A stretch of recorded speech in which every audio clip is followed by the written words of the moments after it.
After US and Israeli strikes on Iranian nuclear sites last month, tensions over Iran's nuclear program have intensified. European powers are now pressurizing Tehran to return to the negotiating table, warning that failure to do so could trigger renewed UN sanctions.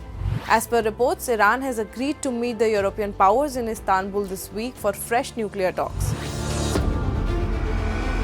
Hello and welcome, I'm Shivani Singh, and in this video we'll look at what's behind the upcoming Iran-EU talks in Istanbul, what each side is pushing for, and what could happen if they do not reach a common ground. Talks between Iran and the E3, that's Britain, France and Germany, are back on. The deputy foreign ministers from each side will gather in Istanbul. As per Iranian reports, Iran's foreign ministry has confirmed the meeting. If the meeting goes ahead as planned, it will be the first formal engagement since the Israel-US strikes on Iranian nuclear facilities last month.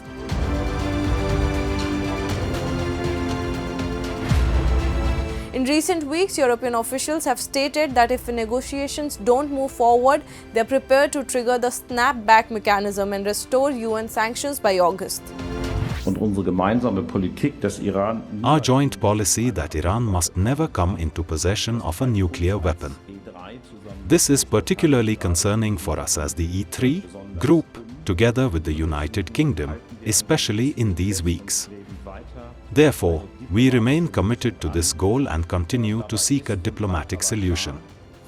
However, it is clear that if no solution is reached that considers European and regional security interests, the snapback remains an option for us in the E3 format. Just yesterday, we discussed this with the Iranian foreign minister and reiterated this point. I am pleased that we can now agree on a further negotiation mode.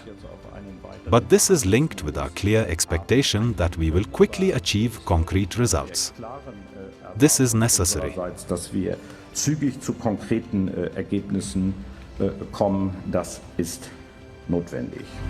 Remember, the 2015 nuclear agreement, known as the Joint Comprehensive Plan of Action, saw Iran limit its nuclear activity in exchange for sanctions relief.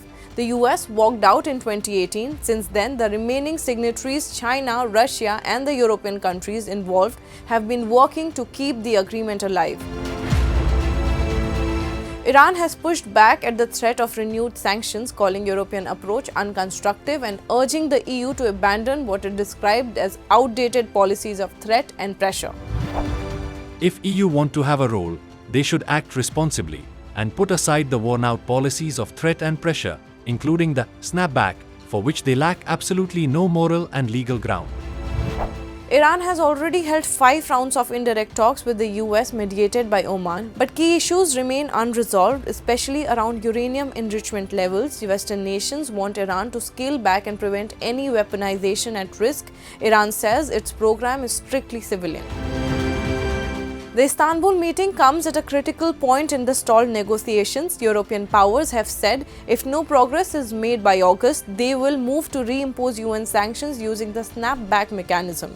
What happens in Istanbul could decide whether talks move forward or the sanctions return. We'll continue tracking as this story unfolds. Stay tuned to Moneycontrol for more global updates. See you in the next report.